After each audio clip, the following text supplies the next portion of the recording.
Hey guys, how's it going? Michael Troy here. Today we are looking at Marvel Team Up number 100, Spider-Man and the Fantastic Four. This book is very cool for a lot of different reasons. Written by Chris Claremont, illustrated by Frank Miller, and the first appearance of Shan Koi-wan, aka Karma, one of the founding members of the New Mutants, the spin-off team from the X-Men, the X-Babies, if you will. So this should be a fun issue to look through. Can't wait to show it to you. Subscribe to my channel if you have not already. Hit that like button, and let's get right into it. Okay, everybody. So how cool is this? I love this cover. It has all the classic hallmarks. I've never owned this issue before. I got it on eBay, just got it, so I'm super excited to have it.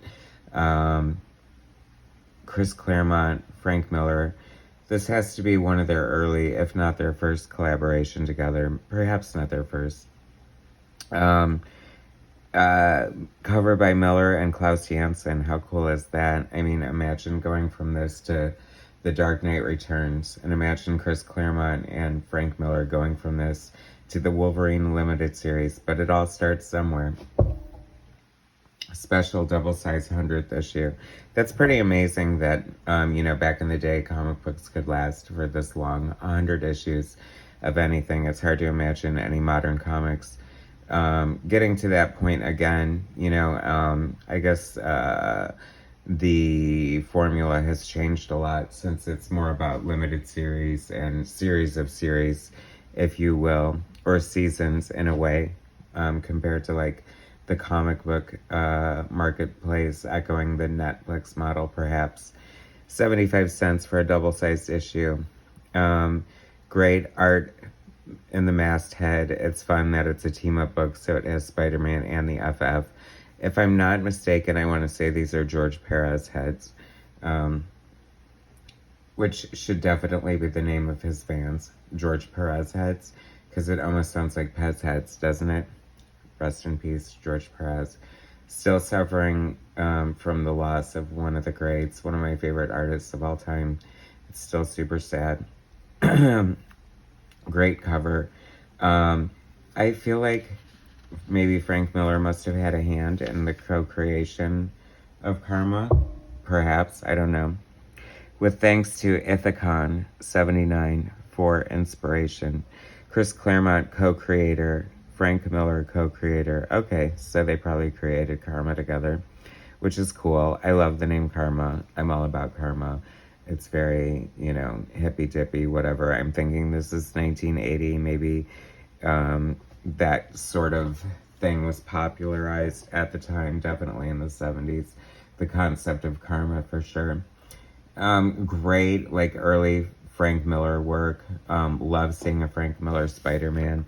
That is so cool. The FF, I love Sue's bun. Like, what is that about? Very interesting to note. A. Kawecki, letterer. I am not familiar with this letterer, and I have to say I wish I was, because that is some pretty freaking amazing looking lettering. I love that Karma. That is so great. What a great splash page. This is so, early in Frank Miller's career, and this is definitely like, you can see the pre-evolution of his work, but so many things going on. It's funny, I read an interview with Frank once, and I'm sure he said it more than once, but he paces it like in beats, like music, and it's so funny. As a artist and writer myself, I'm so not musically inclined, so that's not how I work. But looking at his art and his storytelling, it's like you could almost feel or hear or sense the beats of the music or the rhythm that he is talking about, that he creates. I feel, he was such an innovator straight out the gate. It's no wonder why he quickly caught the attention of a lot of people, quickly rose to popularity, and did some amazing things. Total legend. It's interesting because his style would evolve so much. It would get way more detailed, like in the Wolverine series, and I'm not sure how much inker Joseph Rubinstein brought to that, but and then he would pare it down, and I don't know, it's interesting to see the evolution of Frank's style, but you know, it's sort of like the intention or the energy, what Frank brings to the table has always kind of been there, like the Frank Miller secret sauce, if you will. Such great use of like spotting of blacks and negative space. I just, Spider-Man's such a great character. And I have to say, this is before the big, wide-eyed Spider-Man, Todd McFarlane evolution. I feel there are certain artists throughout the character's history who, evolved the look of Spider-Man. There's like Ditko's Spider-Man. There's Romita Sr., but I feel like Romita Jr.'s Spider-Man, not current, initial run on Spider-Man, like way back in the day, very much followed the Romita Sr. model. And I kind of love seeing the smaller eyes for some reason. As appealing as Todd McFarlane's version is, and as much as I love that, and as much as it resonates, I feel like Miller somehow captured like the essence of Steve Ditko, but in the Romita style in a strange way. I don't know if anyone agrees with me or if I'm just on crack, but, well, it wouldn't be crack, but something a little less, brutal. Anyway, I just love seeing this. This is like such a fun book. I mean, the FF, this is a special event, 100th issue. You got Frank Miller drawing, and I'm not even sure what, like, Frank has done up to this point in his career. Oh my God, Saturday morning cartoons. It's so funny. The Super Friends, I feel like, was on so early, especially like, Friday night, the weekends here. Me and my brother used to like to stay up late and watch movies, or SCTV, try to stay up late. I'd always fall asleep and then not get up on time to see the frickin' Super Friends, my favorite cartoon. It was stressful. Anyway, Plastic Man, such a great cartoon, love that too. Thunder the Barbarian, one of my favorites. Heathcliff was great, Reggie Rich. Not a stinker in the bunch, let me tell you. Like, what happened? Where are you, Saturday morning cartoons? I miss thee. Or is it they? I don't know. Anyway, my old English conjugation of verbs and stuff like that is like off, I guess. I thought this was interesting because, and but, Frank definitely like, it always was like, I feel like trying to bring something different or be innovative or just like try different things. And like, I love these color holds that display, Karma's like power signature. Like they're so, instantly recognizable with her powers. And I've said it before and I love it. Like that's, I think, one of the fun things of comic books is like just like the fun, signatures of people's powers. I love when Johnny does something like that. I mean, arguably, I guess you could do something like that with your flame powers, but I don't know. It seems a little iffy.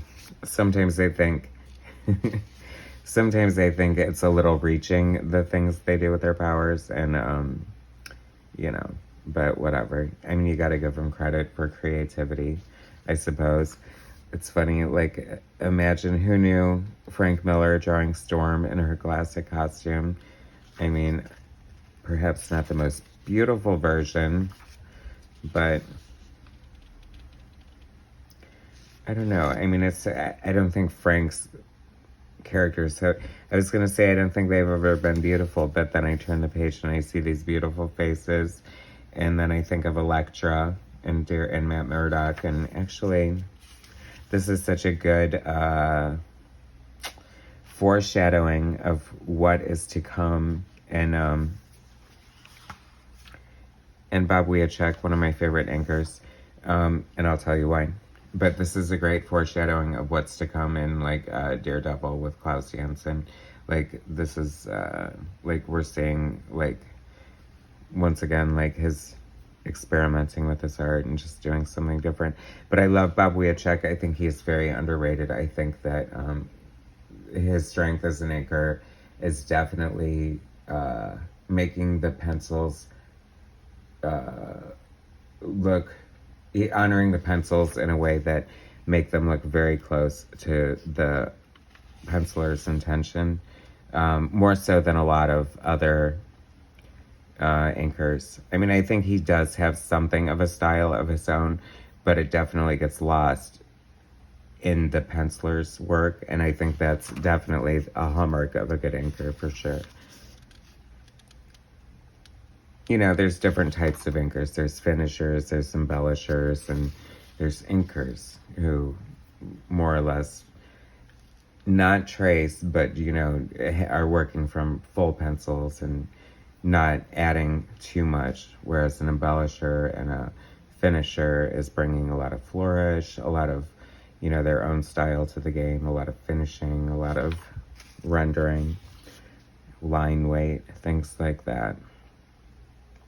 Love it. I mean, there's so much fun, like, classic storytelling going on, and I don't know, and I mean, it would be kind of cool if it were conscious, but remember that X-Men annual where, I think it was X-Men Annual 10, where the X-Babies took over, or the X-Babies were introduced, Art Adams drew it, and so the New Mutants had to, like, assume the mantle of the X-Men, and they had all their own costumes, and Karma had, like, this green costume with the yin-yang on it, totally reminding me of that. So, I wonder if that was on purpose. And oh my God, yes, hell yes, I totally forgot. And looking through this, we have a backup story illustrated by John Byrne here.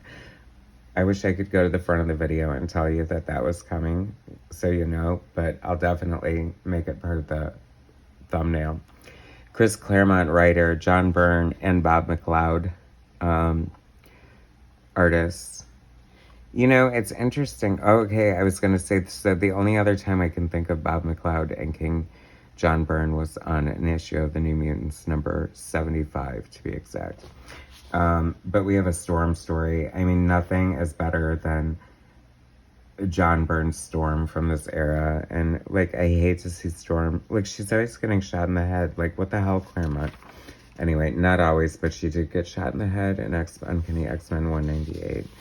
Or no, 197. Forgive me. I'm not Encyclopedia Britannica, Brown, or any other Funkin' Wagnalls. Any other brands of frickin' encyclopedias. Now, this is interesting because, not to say he did a bad job, but Terry Austin, famously meticulous when it came to Storm's cape, like using a French curve, and it was like super on point. And that looks a little bloopy, Bob. Calling you out, okay? But such a beautiful inker. I love Bob McLeod's inks. And actually, it's funny because I feel like the further he would go in his career, the more overpowering he would get. But there's so much Byrne shining through on this that I think it looks pretty freaking fantastic. And who is this? I always feel like, is it, what's happening? I'm so excited by this Storm backup, but I'm trying to figure out if this is Black Panther or not, because I didn't realize it is. I didn't realize their history went back this far, and I guess I should have known that. But that's kind of cool. Now I'm kind of more at peace with their wedding. I felt like it was more out of left field, but perhaps they've been, you know, leaning that way for years. I love this head wrap that Aurora wears. So cool. Such a great issue. Oh my God, this is so exciting. The superhero hostess ads. I mean, freaking classic right there. This is like what reading comics was like back in the day.